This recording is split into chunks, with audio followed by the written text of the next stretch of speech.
إن الحمد لله نحمده ونستعينه ونستغفره ونعوذ بالله من شرور أنفسنا ومن سيئات أعمالنا من يهده الله فلا مضل له ومن يضلله فلا هادي له وأشهد أن لا إله إلا الله وأشهد أن محمدًا عبده ورسوله أما بعد فإن خير الحديث كتاب الله وخير الهدي هدي محمد صلى الله عليه وسلم وشر الأمور محدثاتها وكل محدثة بدعة وكل بدعة ضلالة وكل ضلالة في النار. أعوذ بالله من الشيطان الرجيم. بسم الله الرحمن الرحيم. وما آتاكم الرسول فخذوه وما نهاكم عنه فانتهوا. رب اشرح لي صدري ويسر لي أمري واحلل عقدة من لساني يفقهوا قولي. رب زدني علما رب زدني علما رب زدنی علما. محترم حاضرین جمعہ، اللہ تعالیٰ کی تعریف ہو جو ہر قسم کی تعریفات کے لائق ہے. انگنت و بے شمار درود و سلام کا تحفہ ہو سارے نبیوں پر، خصوصی طور پر آخری نبی جناب محمد رسول اللہ صلی اللہ علیہ وسلم پر، جنہوں نے ہم تمام لوگوں کو ضلالت و گمراہی کے عامی گڈھوں سے نکال کر صراط مستقیم پر لا کر گامزن کیا صلی اللہ علیہ وسلم. محترم حضرات، آج جس عنوان پر مجھے گفتگو کرنی ہے وہ عنوان ہے حضرت محمد صلی اللہ علیہ وسلم کی نماز کا مکمل طریقہ. نماز ایک اہم عبادت ہے اسلام کے اندر.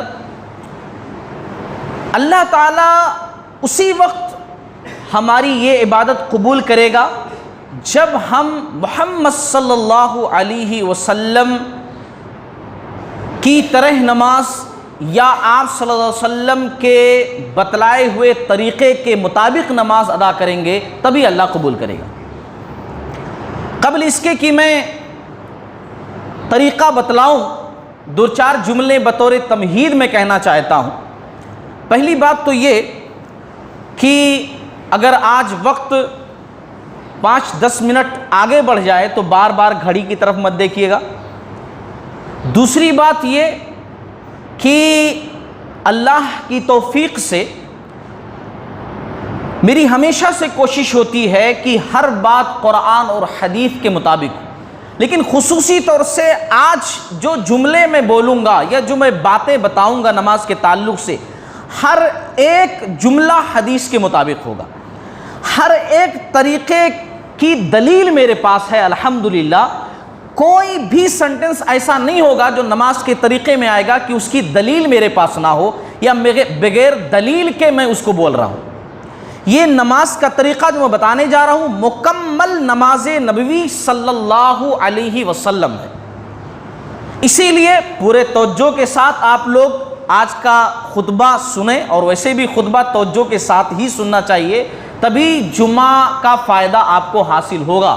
اگر آپ کی توجہ ہٹتی ہے، آپ اونگتے ہیں، آپ سو جاتے ہیں، تو جمعہ سے آپ کو کوئی فائدہ حاصل نہیں ہوگا.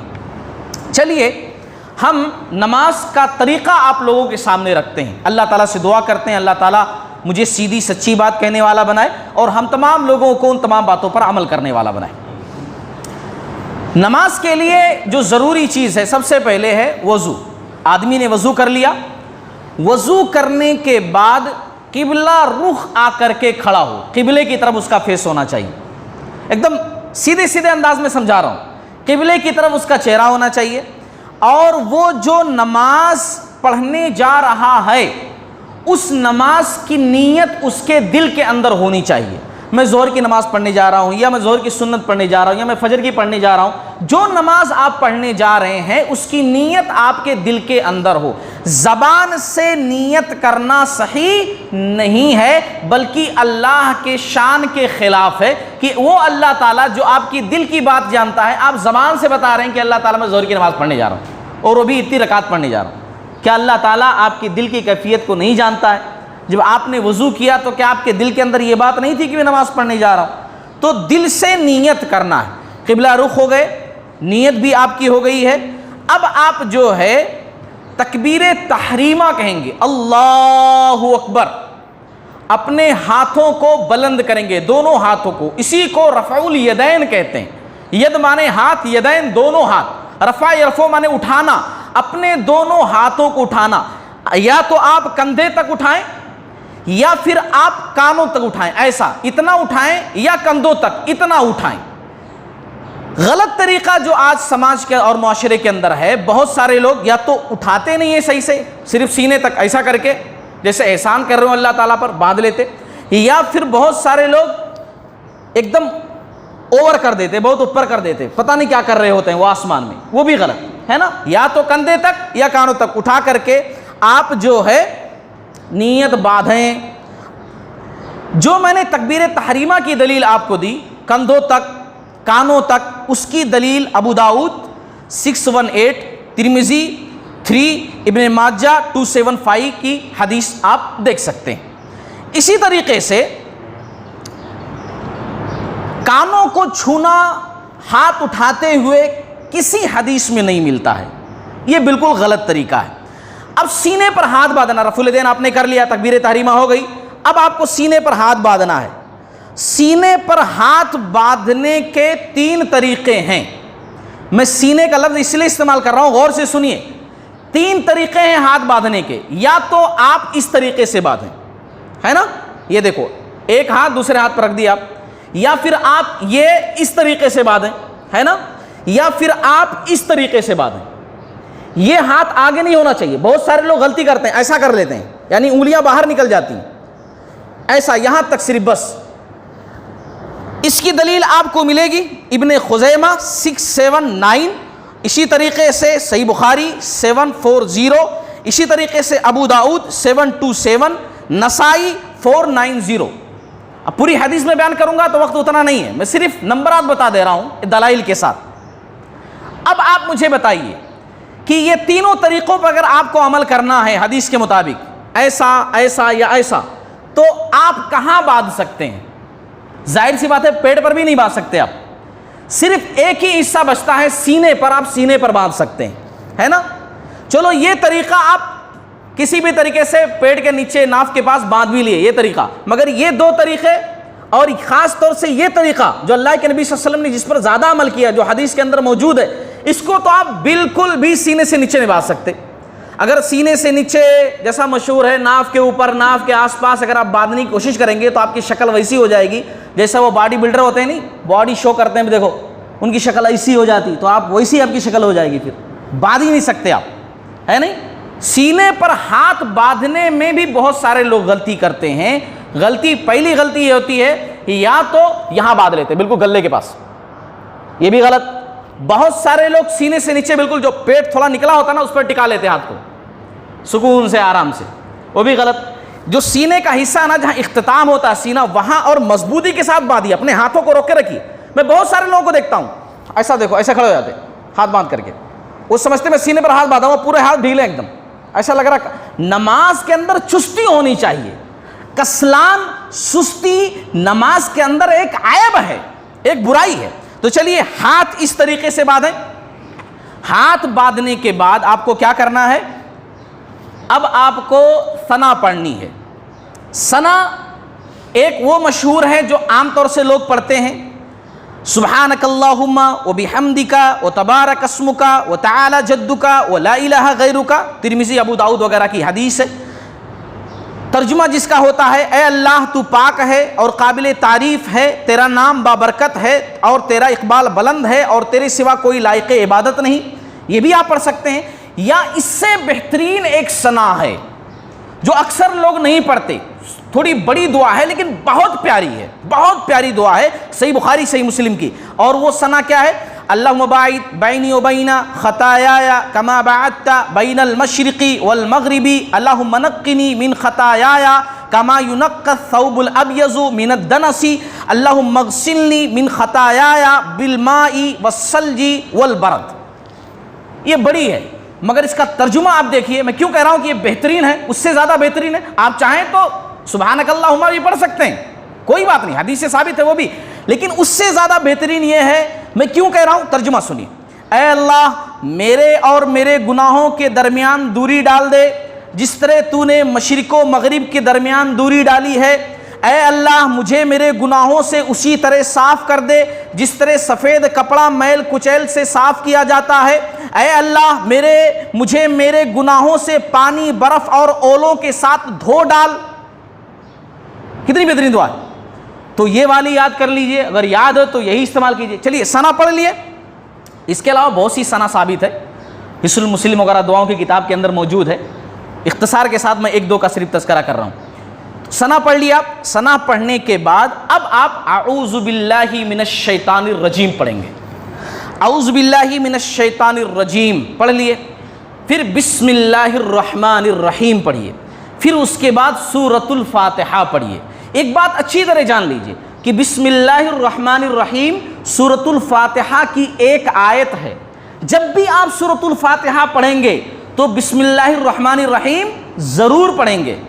بسم اللہ کو چھوڑ کر کے سورۃ الفاتحہ نہیں پڑھیں گے. اسی لیے پہلے اعوذ باللہ من الشیطان الرجیم ثنا کے بعد, پھر بسم اللہ الرحمن الرحیم, اور پھر اس کے بعد سورۃ الفاتحہ.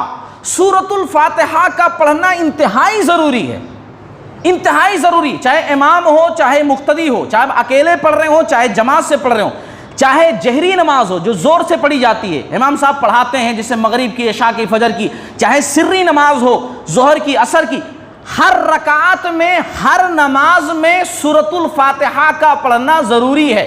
لا صلاۃ لمن لم یقرأ بفاتحۃ الکتاب, اس شخص کی نماز نہیں ہوتی جس نے سورۃ الفاتحہ نہیں پڑھی. تو چلیے آپ نے سورۃ الفاتحہ پڑھ لی. اب سورۃ الفاتحہ پڑھنے کے بعد آپ کو آمین بھی کہنا ہے. اگر سری نماز ہے, آہستہ آپ پڑھ رہے ہیں, آہستہ والی کوئی نماز پڑھ رہے ہیں تو آہستہ سے آمین کہہ لیں گے سورۃ الفاتحہ کے بعد.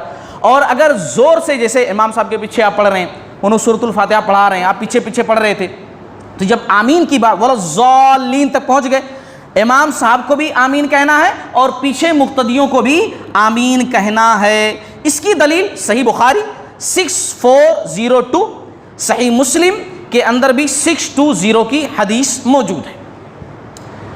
آمین کہنے میں غلطی لوگ یہ کرتے ہیں, بہت سارے لوگ کہتے ہی نہیں آمین, جو حدیث کے خلاف ہے.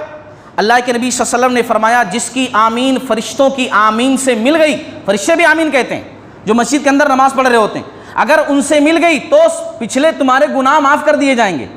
اللہ کے نبی صلی اللہ علیہ وسلم نے یہ بھی فرمایا کہ آمین سے چڑھتے کون ہیں؟ یہودی لوگ چڑھتے ہیں. تو ہم مسلمانوں کو آمین سے چڑھنا نہیں چاہیے. صحابہ کرام آمین کہتے تھے, زور سے آمین کہتے تھے, لیکن غلطی لوگ آمین کہتے ہوئے بھی غلطی کیا کرتے ہیں, یا تو امام صاحب آمین نہیں کہتے, یا امام صاحب کہتے ہیں تو امام صاحب سے پہلے آمین کہہ دیتے ہیں, یا پھر آمین کہنے میں آواز کو عجیب سا کر لیتے ہیں. جیسے کبھی کبھار میں بھی اپنی مسجد کے اندر دیکھتا ہوں, بچے وغیرہ جب آ جاتے ہیں ہے نا, تو اس طریقے کی آواز آتی ہے آمین کی, آمین آمین آمین, یعنی کوئی سلو سے کہہ رہا آمین آمین آمین. آمین زور سے کہنا ہے, چیخ کر کے نہیں کہنا ہے کہ اس کا ساؤنڈ, اس کی آواز اگر بے سری ہو جائے, عجیب سے ہو جائے. سب لوگ ایک ساتھ جو ہے آمین کہیں گے, اور آمین بلند آواز سے کہیں گے, لیکن چیخ کر کے نہیں کہ نماز میں تھک جائیں, جیسے چھوٹے بچے کہتے ہیں, ویسا آمین جو ہے نہیں کہنا ہے. چلیے اب آپ نے سورۃ الفاتحہ پڑھ لی, آمین بھی کہہ لی. سورۃ الفاتحہ کے بعد اب آپ جو ہے ضمی سورہ پڑھیں گے. ضمی سورہ کا لفظ اس لیے میں استعمال کر رہا ہوں کیونکہ عام طور سے یہی لفظ استعمال کیا جاتا ہے. مطلب ضمی سورہ کا یہ کہ آپ اگر کوئی مکمل سورہ پڑھ رہے ہیں, کسی سورت کے شروع سے پڑھ رہے ہیں, جیسے فار ایگزامپل آپ سورہ اخلاص پڑھ رہے ہیں, تو آپ بسم اللہ الرحمن الرحیم پہلے پڑھیں گے, پھر وہ سورہ پڑھیں گے. آمین کہنے کے بعد آپ بسم اللہ الرحمن الرحیم پڑھیں گے, پھر وہ سورہ پڑھیں گے. لیکن اگر آپ سورت کے بیچ سے پڑھ رہے ہیں, سورہ بقرہ کی بیچ کی کوئی آیت ہے وہاں سے آپ پڑھ رہے ہیں, تو آپ کو بسم اللہ کہنے کی ضرورت نہیں ہے, پھر وہ ڈائریکٹلی آپ آیت پڑھ جائیے, ہے نا. اب یہاں ایک چیز کا تذکرہ میں اور بھی کر دوں, جب بھی ہم نماز کے اندر جو ضمنی سورہ یا آیتیں پڑھتے ہیں قرآن سے سورۃ الفاتحہ کے علاوہ, تو اس کو ترتیب سے پڑھنا چاہیے. یعنی اگر پہلی رکعت میں ہم سورہ فلق پڑھیں نا, تو دوسری رکعت میں سورہ ناس پڑھنا چاہیے. ایسا نہیں کرنا چاہیے کہ سورہ ناس پہلے پڑھ لیں اور پھر اس کے بعد سورہ فلق پڑھیں. لیکن یہ بھی غور سے سن لیجئے, اگر کبھی امام صاحب, کبھی آپ خود, کبھی کبھار آپ ترتیب الٹی کر دیے, آپ نے فرسٹ رکعت میں سورہ ناس پڑھ لی, دوسری رکعت میں آپ نے سورہ فلق پڑھ لی, تب بھی آپ کی نماز مکمل ہو جاتی ہے. کسی شخص کو یہ حق حاصل نہیں ہے کہ وہ یہ ٹوکے کہ نماز غلط ہوئی ہے اور قرآن کی ترتیب کے خلاف آپ نے صورتیں پڑھی. کسی کو حق نہیں پہنچتا. اور کیوں حق نہیں پہنچتا؟ کیونکہ اللہ کے نبی صلی اللہ علیہ وسلم کی حدیث ہے, صحیح مسلم کی 772 حدیث نمبر ہے. اللہ کے نبی صلی اللہ علیہ وسلم نے ایک نماز پڑھی, اس کے اندر آپ صلی اللہ علیہ وسلم نے پہلے سورہ بقرہ پڑھی, پھر سورہ نساء پڑھی, پھر سورہ آل عمران پڑھی. حالانکہ سورہ بقرہ کے بعد کون سی سورہ ہے؟ سورہ آل عمران ہے. لیکن آپ صلی اللہ علیہ وسلم نے ترتیب الگ کر دی, پہلے سورہ بقرہ, پھر سورہ نساء, پھر سورہ آل عمران, ہے نا. تو اگر کبھی بے ترتیب ہو جائے تو کوئی انگلی نہ اٹھائے, نہیں امام صاحب غلط ہو گیا, نماز مانی ہی نہیں جائے گی. اللہ کے نبی صلی اللہ علیہ وسلم نے پڑھی ہے, یہ بھی دلیل معلوم ہونی چاہیے. چلیے, آپ نے آیتیں بھی پڑھ لی, سورہ بھی پڑھ لیے. اس کے بعد اب آپ جو ہے, ابھی آپ ہاتھ باندھے ہوئے تھے, اللہ اکبر کہتے ہوئے آپ جو ہے رفع الیدین کریں. ایسا اللہ اکبر کہتے ہوئے آپ رکوع میں جائیں, رفع الیدین کریں. رفع الیدین کی حدیث ہے صحیح بخاری 737 736, صحیح مسلم 391 390. یہ احادیث کے نمبر میں بتلا رہا ہوں. رفع الیدین ثابت ہے. صحابہ کرام منسوخ نہیں سمجھتے تھے. آج کے لوگ بول رہے ہیں منسوخ ہو گئی. صحابہ کرام کرتے تھے, آپ صلی اللہ علیہ وسلم کی زندگی کے بعد بھی کرتے تھے صحابہ کرام. اگر منسوخ ہو جاتی تو آپ صلی اللہ علیہ وسلم کے صحابہ کیوں کرتے آخر؟ رفع الیدین اپنے دونوں ہاتھ کو اٹھاتے. تو رفع الیدین کرتے ہوئے رکوع میں جائیں اللہ اکبر کہہ کر کے, اور پھر رکوع میں کیفیت آپ کی کیا ہونی چاہیے؟ آپ کے دونوں ہاتھ آپ کے گھٹنے ایسے پکڑے ہوئے ہوں, ہے نا. آپ کی جو پیٹھ ہے بالکل سیدھی ہو, نہ آپ کا سر جھکا ہوا ہو نہ آپ کا سر اٹھا ہوا ہو. آپ کے پیر بالکل سیدھے ہوں, ایک دم ٹائٹ, ہے نا. بہت سارے لوگ ڈھیلا سے کھڑے رہتے, ہاتھاں بھی ڈھیلے رہتے, نہیں, بالکل ٹائٹ, ہاتھ ایک دم سیدھا ہو. اس طریقے سے آپ رکوع میں جائیں گے. اور اس کی دلیل بھی ہے, ابو داؤد 731 کی حدیث ہے, رکوع اسی طرح کیا جائے گا. اب رکوع میں آپ پہنچ گئے, رکوع میں آپ دیکھیں گے کہاں؟ جہاں آپ کو سجدہ کرنا ہے, جہاں آپ کی نگاہ جا رہی ہے وہیں آپ دیکھیں گے, ہے نا. اور یہ دعا پڑھیں گے رکوع میں. کون سی دعا؟ سبحان ربی العظیم, سبحان ربی العظیم, سبحان ربی العظیم, پاک ہے میرا عظیم رب, پاک ہے میرا عظیم رب, پاک ہے میرا عظیم رب. یہ دعا پڑھیں گے. اور پھر اس کے علاوہ اس کے بعد جو ہے کیا کریں گے؟ سمع اللہ لمن حمدہ کہتے ہوئے پھر رفع الیدین کریں گے. اٹھیں گے آپ, ایسے دونوں ہاتھ پھر اٹھائیں گے. ہاتھ کتنا اٹھانا میں نے پہلے بتا دیا, کہاں تک اٹھانا, کیسے اٹھانا. سمع اللہ لمن حمدہ, پھر رفع الیدین کریں گے. رکوع میں جو اذکار میں نے بتلائے ہیں اس کے علاوہ اور بھی اذکار ثابت ہیں, میں مختصر ذکر کر رہا ہوں. اچھا, سمع اللہ لمن حمدہ امام صاحب بھی کہیں گے اور مقتدی بھی کہیں گے. بہت سارے لوگ سمجھتے ہیں کہ مقتدی کو سمیع اللہ لمن حمدہ نہیں کہنا ہے, مقتدی کو بھی سمیع اللہ لمن حمدہ کہنا ہے. اچھا, آپ اٹھ گئے, اٹھنے کے بعد اب آپ ٹھہر گئے, آپ ٹھہر گئے. آپ کو کون سی دعا پڑھنی ہے؟ ربنا ولک الحمد. اتنا بھی آپ پڑھ سکتے ہیں, حدیث سے ثابت ہے, صحیح بخاری 789. یا پھر آپ یہ دعا پڑھیں, ربنا ولک الحمد حمدا کثیرا طیبا مبارکا فی. اے ہمارے رب, تیرے ہی لیے تمام تعریف ہے, بہت زیادہ پاکیزہ اور بابرکت تعریف. یہ دعا بھی پڑھ سکتے. یہ دعا اتنی اچھی دعا ہے کہ اللہ کے نبی صلی اللہ علیہ وسلم نماز پڑھا رہے تھے, صحیح بخاری 799 کی حدیث ہے. ایک صحابی یہ دعا پڑھے, پہلے یہ دعا ایک صحابی ہی پڑھے. سلام پھرنے کے بعد اللہ کے نبی صلی اللہ علیہ وسلم نے پوچھا کہ یہ ابھی دعا پیچھے کسی نے پڑھی ہے, کون پڑھے وہ دعا؟ تو صحابی نے کہا میں نے یہ دعا پڑھی ہے. تو اللہ کے نبی صلی اللہ علیہ وسلم نے کہا کہ میں نے 30 سے زائد فرشتوں کو دیکھا کہ وہ ان کلمات کو لکھنے کے لیے دوڑ رہے ہیں, سبقت کر رہے ہیں, میں لکھوں میں لکھوں میں لکھوں. یعنی اتنی پیاری دعا ہے نا. تو رکوع میں یہ دعا پڑھیں گے اطمینان سے. اور پھر اس کے بعد جو ہے سجدے میں جائیں گے. کیا کریں گے؟ سجدے میں جائیں گے. اللہ اکبر کہتے. اب رفع الیدین نہیں کریں گے, اب سیدھا سیدھا جو ہے سجدے میں جائیں گے. اب سجدے میں جاتے ہوئے ایک بات کا خاص طور سے دھیان رکھیں. ابو داؤد 840 کی حدیث ہے کہ پہلے آپ کا ہاتھ زمین پر رکھیں, اس میں بہت لوگ غلطی کرتے ہیں، پہلے گھٹنے پہنچا دیتے، گھٹنے پہنچانے والی روایت ضعیف ہے سند کے اعتبار سے، پہلے ہاتھ آپ کا پہنچنا چاہیے زمین پر، پھر اس کے بعد گھٹنے پہنچنے چاہیے، اور اب جب آپ سجدے میں جائیں گے نا تو سجدے کی کیفیت اس طرح ہونی چاہیے۔ کس طرح میں بتا رہا ہوں، غور سے سنو۔ سب سے پہلے سجدہ 7 اعضاء پر کرنا ہے، باڈی کے 7 پارٹس آپ کے زمین سے ٹچ ہونی چاہیے۔ نمبر 1، پیشانی ناک کے ساتھ زمین پر ہو، پیشانی ناک کے ساتھ، یعنی ناک پیشانی دونوں زمین پر ہو۔ 2 اور 3 دونوں ہتھیلیاں زمین پر ہو۔ 4 اور 5 دونوں گھٹنے زمین پر ہو۔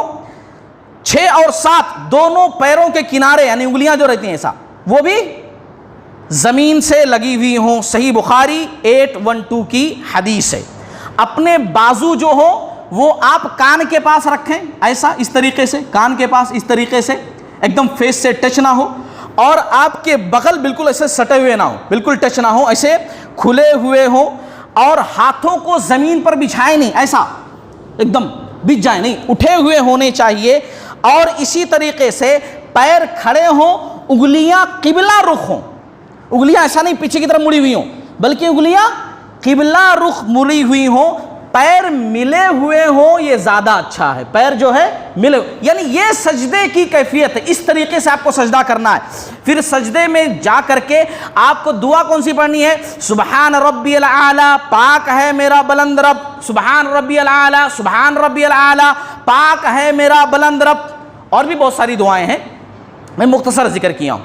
اچھا، ایک سجدہ ہو گیا، اب دوسرے سجدے کے لیے آپ ایک سجدے سے اٹھیں گے، آپ اٹھے، اب آپ جب پہلا سجدہ کر کے اٹھیں گے اللہ اکبر کہہ کر کے، تو آپ اس طرح بیٹھیں گے۔ کس طرح؟ اپنے دائیں پیر کو آپ کھڑا رکھیں گے، دایاں پیر آپ کا کھڑا ہے، بایاں پیر پر آپ بیٹھ جائیں گے، بایاں پیر فولڈ کریں گے، اسی کے اوپر بیٹھ جائیں گے، اور دائیں پیر کو آپ کھڑا رکھیں گے۔ اس کی دلیل صحیح مسلم 498، ابو داؤد 768 کی حدیث ہے۔ اگر کوئی شخص ایڑیوں پر بیٹھ جاتا ہے، یعنی دونوں پیر ایسا کر کے اسی پر بیٹھ جا رہا ہے دونوں سجدوں کے بیچ میں، تب بھی جائز اور درست ہے۔ اس کی بھی دلیل ہے صحیح مسلم 536 کی۔ دونوں سجدوں کے درمیان جب بیٹھیں گے تو یہ دعا پڑھیں گے، اللہم اغفر لی ورحمنی واہدنی واجبرنی وعافنی وارزقنی ورفعنی۔ آپ کے دونوں پیر، آپ کے دونوں ہاتھ پیروں پر ہیں، ہے نا، رکھے ہوئے ہیں سامنے، اور آپ یہ دعا پڑھ رہے ہیں جس کا ترجمہ ہے اے اللہ مجھے معاف فرما دے۔ بڑی پیاری دعا ہے، اے اللہ مجھے معاف فرما دے، مجھ پر رحم فرما، مجھے ہدایت دے، میرا نقصان پورا فرما، مجھے عافیت دے، مجھے رزق دے، اور مجھے بلند فرما۔ ابو داؤد 850 کی حدیث ہے۔ زندگی کے اندر جتنی چیزیں ہم کو چاہیے اس دعا کے اندر ساری چیزیں ہیں، یہ کمال کی بات ہے، مگر اکثر لوگ پڑھتے نہیں، ایک سجدہ کرتے اٹھتے ٹک دوسرا سجدہ، یہ 2 سجدوں کے بیچ کی دعا پڑھتے ہی نہیں ہے نا۔ یا اس سے ایک مختصر سی دعا ہے، رب اغفر لی رب اغفر لی، ابو داؤد 874 کی حدیث، رب اغفر لی، میرے رب مجھے بخش دے، میرے رب مجھے بخش دے۔ یہ دعا بھی جو ہے ثابت ہے، یہ بھی دعا پڑھ سکتے ہو۔ تو چلو، دونوں سجدوں کے بیچ بیٹھے آپ، دعا بھی پڑھ لی، اب دوسرا سجدہ آپ کریں گے، پہلے سجدے کی طرح دوسرا سجدہ بھی آپ پڑھیں گے، آپ اس میں بھی اذکار پڑھیں گے، اور قرآن کی صورتیں وغیرہ نہیں پڑھ سکتے ہیں سجدے میں، البتہ قرآن کی دعائیں جو ہیں وہ پڑھ سکتے ہیں سجدے میں بھی۔ پھر آپ اٹھے، اب آپ سڈن اچانک نہیں اٹھ جائیں گے کہ آپ 2 سجدے مکمل کر لیے تو فوراً اٹھ جائیں، بلکہ آپ جو ہے تھوڑا بیٹھ کر کے پھر اٹھیں گے، یعنی تھوڑا ایسا بیٹھ جائیں گے 1 سیکنڈ کے لیے، پھر اس کے بعد اٹھیں گے۔ اس بیٹھنے کو جلسے استراحت کہتے ہیں، اکثر لوگ نہیں بیٹھتے۔ اگر کوئی امام بیٹھتا ہے اور پیچھے والے نہیں بیٹھتے تو نتیجہ کیا ہو جاتا ہے؟ امام سے پہلے کھڑے ہو گئے، تو بجائے اپنی اصلاح کرنے کے امام صاحب کو بولتے ہیں کہ امام صاحب آپ زیادہ بیٹھ جا رہے ہیں، ہم لوگ آپ سے پہلے کھڑے ہو جا رہے ہیں، حالانکہ غلطی خود کر رہے ہیں، اور کس پر ڈال رہے ہیں؟ طرف تماشا آج کل کا عام مزاج امام صاحب پر ڈال رہے ہیں، حالانکہ امام صاحب صحیح کر رہے ہیں کہ وہ بیٹھ کر کے پھر اٹھ رہے ہیں، پیچھے والے بیٹھ کر کے نہیں اٹھ رہے ہیں، تو وہ لوگ یہ بول رہے ہیں کہ امام صاحب جلدی اٹھ جایا کیجیے، یعنی خود تو غلط کر ہی رہے ہیں، آپ بھی غلط کیجیے، ہے نا۔ تو بہرحال تھوڑا بیٹھ کر کے پھر اٹھنا، اس کو بولتے ہیں جلسے استراحت۔ اچھا، جلسے استراحت کے بعد، یعنی جلسے استراحت میں اللہ اکبر کہہ کر آپ بیٹھے تھوڑا، پھر اس کے بعد اٹھ گئے۔ اب آپ جب اٹھیں گے ہاتھوں کو ٹیک لگاتے ہوئے اٹھ گئے، کھڑے ہو گئے دوسری رکعت کے لیے، تو پھر اس کے بعد دوسری رکعت کے لیے جب ٹھہریں گے تو اب رفع الیدین نہیں کریں گے کہ پہلی رکعت کے پھر رفع الیدین کریں. دوسری رکعت میں جب ٹھہریں گے ڈائریکٹلی ہاتھ باندھ لیں گے, پھر اس کے بعد بسم اللہ الرحمن الرحیم سورۃ الفاتحہ کی قرات کریں گے, آمین کہیں گے, قرآن سے جو پڑھنا ہے وہ پڑھیں گے, اور پھر اس کے بعد آگے کی نماز مکمل کریں گے جیسے پہلے رکعت میں کیے تھے, ہے نا. ضمی سورہ کے بعد آپ رکوع میں گئے تھے, سجدے میں گئے تھے, وہ ساری چیزیں کر لیں گے. وہ ساری چیزیں کرنے کے بعد دونوں سجدے, دوسری رکعت کے دونوں سجدے بھی آپ مکمل کر لیے. مکمل کرنے کے بعد اب آپ جو ہے بیٹھ جائیں گے کس طریقے سے, جیسا کہ میں نے پہلے بتلایا, دونوں سجدوں کے بیچ میں اسی طریقے سے بھی بیٹھ جائیے. آپ کیا کیجئے, داہنے پیر کو کھڑا رکھیے, بائیں پیر کو بچھائیے, اس کے اوپر بیٹھ جائیے, دایاں ہاتھ دائیں ران پر یا گھٹنے پر رکھیے, اور بایاں ہاتھ بائیں ران پر یا گھٹنے پر رکھیے. بایاں ہاتھ نارمل جس طرح رکھنا آپ اس طرح رکھ لیجئے, ران پر یا گھٹنے پر آپ اس طریقے سے رکھ لیے, یا گھٹنے پر اس طرح رکھیے یا اس طرح رکھ لیے. لیکن داہنا ہاتھ خاص طور سے ایک الگ طریقے کا ہوتا ہے. اللہ کے نبی صلی اللہ علیہ وسلم نے فرمایا, صحیح مسلم 580, ابو داؤد 279 کی حدیث ہے, اللہ کے نبی صلی اللہ علیہ وسلم ساری انگلیاں موڑ لیتے تھے دائنے ہاتھ کی, اس طرح کر لیتے تھے, شہادت کی انگلی ایسے سامنے رکھتے تھے, اور پھر داہنے پیر پر یعنی گھٹنے پر یا ران پر رکھ کر کے آپ جب دعائیں پڑھتے تھے تو اس کو ہلکی ہلکی حرکت بھی دیتے رہتے تھے. یہ اللہ کے نبی صلی اللہ علیہ وسلم کی حدیث ہے, صحیح مسلم 579, ابو داؤد 726, مسند احمد 721. یہ اللہ کے نبی صلی اللہ علیہ وسلم کی حدیث ہے. آپ صلی اللہ علیہ وسلم کرتے تھے ایسا, حرکت دیتے تھے. اب حرکت کرنے میں بھی لوگوں سے غلطی ہوتی. بہت سارے لوگ جلدی جلدی, ایسا لگتا کون سا غصہ نکال رہے ہیں, بہت جلدی جلدی مارتے. بہت سارے لوگ کرتے ہی نہیں. کب کرتے ہیں, اشہدو اللہ الہ الا اللہ اشہدو ان محمدن عبدہ ورسولہ, صرف اتنے پر کرتے ہیں, جبکہ یہ غلط ہے. صرف اسی پر کرنا حدیث کے خلاف ہے. حدیث کے اندر سے آپ صلی اللہ علیہ وسلم شروع سے لے کر آخر تک جب تک سلام نہیں پھیرتے تھے حرکت دیتے تھے. اللہ کے نبی صلی اللہ علیہ وسلم تو حرکت دینا, ہلکا حرکت. آپ صلی اللہ علیہ وسلم نے کہا کہ یہ انگلی شیطان کو لوہے سے زیادہ تکلیف پہنچاتی ہے. بہت سارے لوگوں کو آپ صلی اللہ علیہ وسلم کی بات ہضم نہیں ہو رہی. وہ لوگ کہتے ہیں کہ ایسا کیسا, ایک انگلی سے مار پڑ جاتی. بھائی نبی نے بات کہی ہے, نبی نے بہت ساری بات کہی, ہم مانتے ہیں. نبی نے کہا کہ جو آدمی نیک ہوتا ہے اس کی قبر کشادہ کر دی جاتی ہے. آپ نے کبھی کشادگی دیکھی قبر کی, تو کیا نہیں مانیں گے؟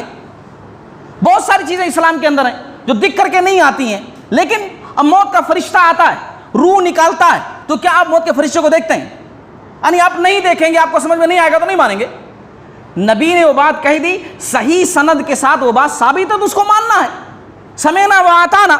بہرحال اب آپ جو اس طرح بیٹھ گئے, آپ کو التحیات پڑھنا ہے. اب اتنا وقت نہیں ہے میں التحیات آپ کو پڑھ کر سناؤں, حالانکہ میری خواہش تھی کہ میں التحیات بھی پڑھ کر سناؤں, درود بھی پڑھ کر سناؤں, دونوں کا ترجمہ بھی بتاؤں, لیکن اتنا ٹائم نہیں ہے. تو التحیات آپ پڑھیں گے, ہے نا. التحیات کا مطلب سمجھتے ہیں نا, التحیات للہ والصلوات الطیبات السلام علیک ایھا النبی ورحمۃ اللہ وبرکاتہ, السلام علینا وعلی عباد اللہ الصالحین, اشہد ان لا الہ الا اللہ واشہد ان محمدن عبدہ ورسولہ. چلیے میں نے پڑھ دیا. التحیات آپ پڑھ لیے, انگلی کو ہلکا ہلکا حرکت دیتے رہیں گے. پھر اس کے بعد آپ درود پڑھیں گے, درود ابراہیمی. اللہم صلی علی محمد وعلی آل محمد کما صلیت علی ابراہیم وعلی آل ابراہیم انک حمید مجید. اللہم بارک علی محمد وعلی آل محمد کما بارکت علی ابراہیم وعلی آل ابراہیم انک حمید مجید. التحیات پڑھ لیے, درود پڑھ لیے. پھر اس کے بعد مزید دعائیں پڑھیں, یہیں پر سلام نہ پھیر دیں, یہ سنت کے خلاف ہے. مزید دعائیں, میں 2 دعائیں آپ کو بتاتا ہوں. اللہم انی اعوذ بک من عذاب جہنم ومن عذاب القبر ومن فتنة المحیا والممات ومن فتنة المسیح الدجال. یا اس کے ساتھ اور بھی دعائیں پڑھیے. اللہم انی ظلمت نفسی ظلما کثیرا ولا یغفر الذنوب الا انت فاغفر لی مغفرۃ من عندک وارحمنی انک انت الغفور الرحیم. کاش وقت ہوتا تو میں اس کا ترجمہ بھی آپ کو بتاتا. بہت پیاری دعائیں, آپ صلی اللہ علیہ وسلم سے بڑی دعائیں ثابت ہیں. بڑی دعاؤں کی کتاب کے اندر تو تقریباً 14-15 دعائیں لکھی ہوئی ہیں, مگر ہم لوگ ربنا آتنا فی الدنیا حسنۃ وفی الآخرۃ حسنۃ وقنا عذاب النار سلام پھیر دیتے. تو آپ التحیات پڑھ لیے, درود پڑھ لیے. سلام پھیرنے سے پہلے اذکار, دعائیں, بہت اسپیشل وقت ہوتا ہے یہ, درود شریف کے بعد سلام پھیرنے سے پہلے اللہ خاص طور سے دعائیں قبول فرماتا. آپ دعا پڑھ لیے, پھر آپ سلام پھیریں گے, ہے نا. پھر آپ کیا کریں گے, سلام پھیریں گے. اب سلام کس طریقے سے آپ پھیریں گے, السلام علیکم ورحمۃ اللہ, یعنی پورا ایسا. اگر پیچھے کوئی شخص ہو تو آپ کے یہ گال رخسار نظر آئے پیچھے والے کو, بالکل ایسا, السلام علیکم ورحمۃ اللہ.